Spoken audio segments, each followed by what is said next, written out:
Salut, c'est Alessandro, vous êtes sur voixoffpro.tv. Rappelez-vous, lors d'une vidéo précédente, je vous avais présenté ce micro. C'est un micro de type micro casque, micro serre-tête.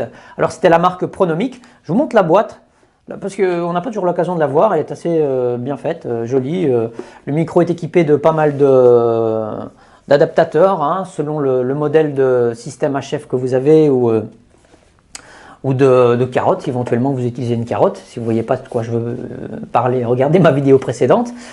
Et celui-ci fait donc 70 €. J'en ai trouvé un qui fait un peu moins, voire beaucoup moins. Il y a 50 € quasiment de différence. Celui-là fait 15 €, enfin en tout cas une quinzaine d'euros. Il s'agit du Pyle PMEM S10, qui est un micro tour d'oreille. Donc c'est juste le tour de l'oreille, c'est pas plus. Ça s'appelle pas un micro casque. Il n'y a pas les deux tours d'oreille.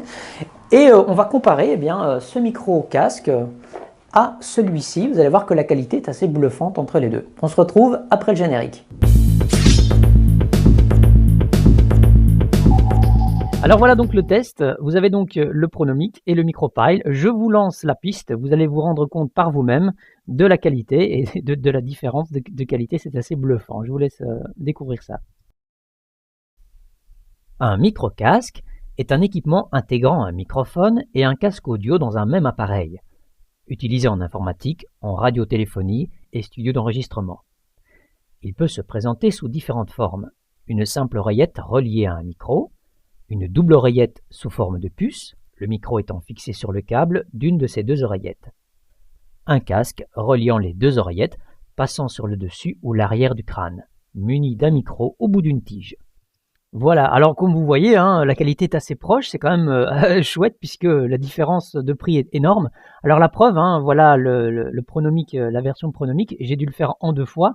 Tout d'abord la version, puisque je n'ai qu'une carotte pour les tester, donc voilà, et ici la version avec le Pyle. Donc j'ai parlé de la même manière, mais pour vous prouver que c'est la même chose, voilà, je me mets ici, vous allez entendre les deux pistes en même temps, mais c'est pour vous rendre compte. En informatique, il est généralement doté de deux prises jack de 3,5 mm, une pour le microphone, une autre pour le casque. Voilà, vous voyez, donc c'est le même ton de voix et on peut exactement comparer les deux microphones. Alors entre ça ou ça, difficile de dire qui était qui. Et ça m'a vraiment bluffé. Alors qu'est-ce que je vais vous conseiller maintenant avec ça? Si vous avez uniquement de la voix à faire et que vous n'avez pas un gros budget, franchement, allez là-dessus, il n'y a pas de problème. Si par contre vous vous destinez ensuite à faire de la scène, à ce que votre micro il soit utilisé très régulièrement, à ce que vous travaillez avec différents modèles, prenez celui-là. Je parle de différents modèles de système HF puisqu'il y a des adaptateurs et pour le prix c'est quand même assez intéressant.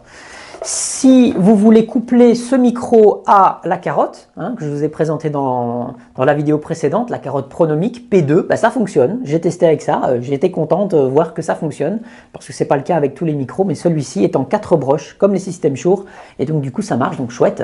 Ça veut dire que pour environ cinquantaine d'euros, voilà, vous avez un micro de type casque. Alors j'espère que ce test vous aura plu, laissez-moi vos réactions, n'hésitez pas à me poser vos questions. Je mettrai les liens évidemment dans cette vidéo et dans l'article si vous voulez vous procurer ce type de matériel.